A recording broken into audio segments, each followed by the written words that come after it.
guys, I'm live. This may seem like a nonsense video. It really might actually have some importance to it. I want to talk about my song Oscillations and how it relates to my process of walking and how I might change the song, at least how I interpret it melodically, to change my leads. And it also is a case study for pitch axis theory too. At least I think it's a pretty good example. So here goes. As I'm on my walk, I do a lot of my creativity on my walk.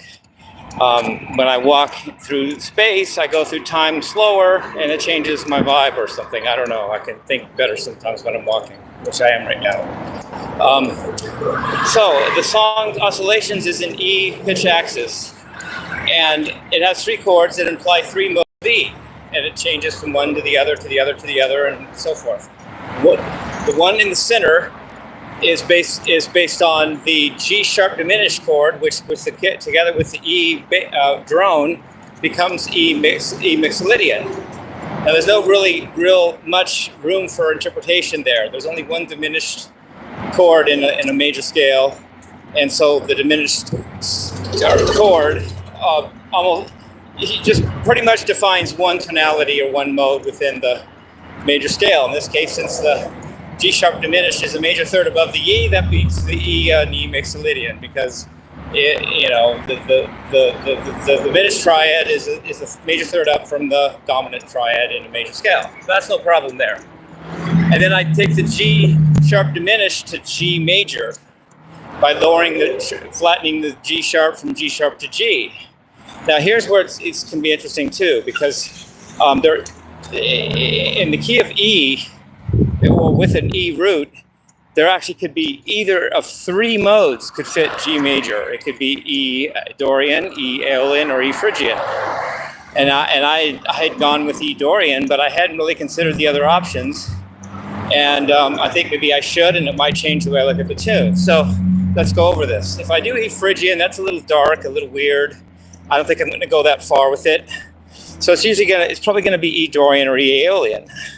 I was going with E Dorian, but that may not even be the best choice, because it turns out when I go to the one of the other chords in the song, I'm going to go to E Lydian, and that's two sharps from E mixolydian. So rather than go just one flat from E mixolydian to Dorian, which E Dorian, I was just thinking on my walk, why don't I go two flats from E mixolydian to make it E Aeolian?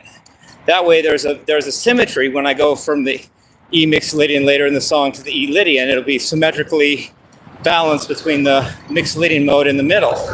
And that actually makes more sense, unfortunately or not, but I'm on a walk and can't test that by sound with the physical guitar right now. But I'm thinking about changing it to that. And if I do, then I have E with a G major chord, and then that can easily imply E Aeolian, which is two flats away from E mixolydian, which I started in. So far that makes sense.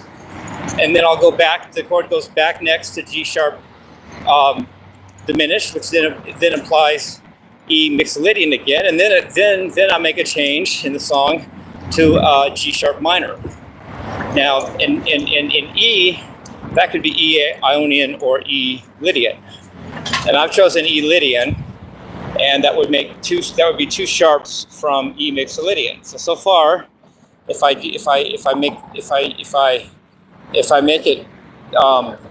from E mixolydian for the G sharp diminished chord, then to E Aeolian for the G major chord, and then back to E mixolydian for the G sharp diminished chord, and then to E Lydian for the G sharp minor chord, I have better symmetry.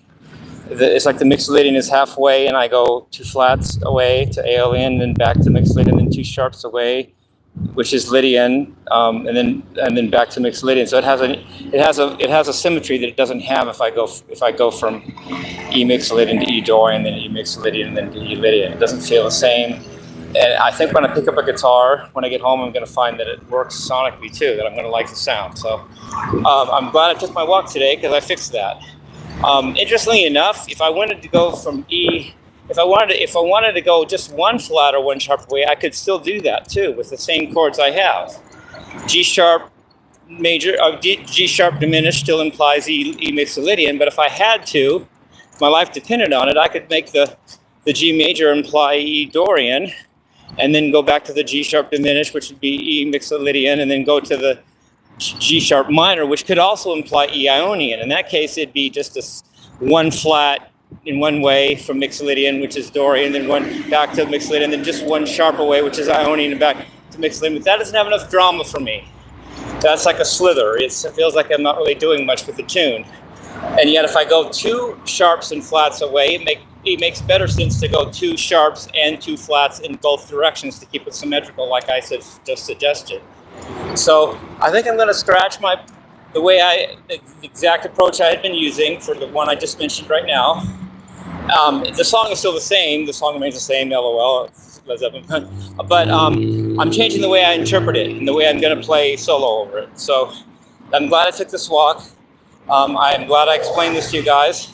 And it's a case study, and at very least to me, I think it's a good case study in pitch axis, because that's what basically happens with pitch axis. You change the mode, but the root note stays the same. And then I'm gonna still have a tapped interlude part. Only instead of going, instead of doing the Dorian when I was doing before, it'll be ALN. So I love you guys. Peace, love, and rock and roll.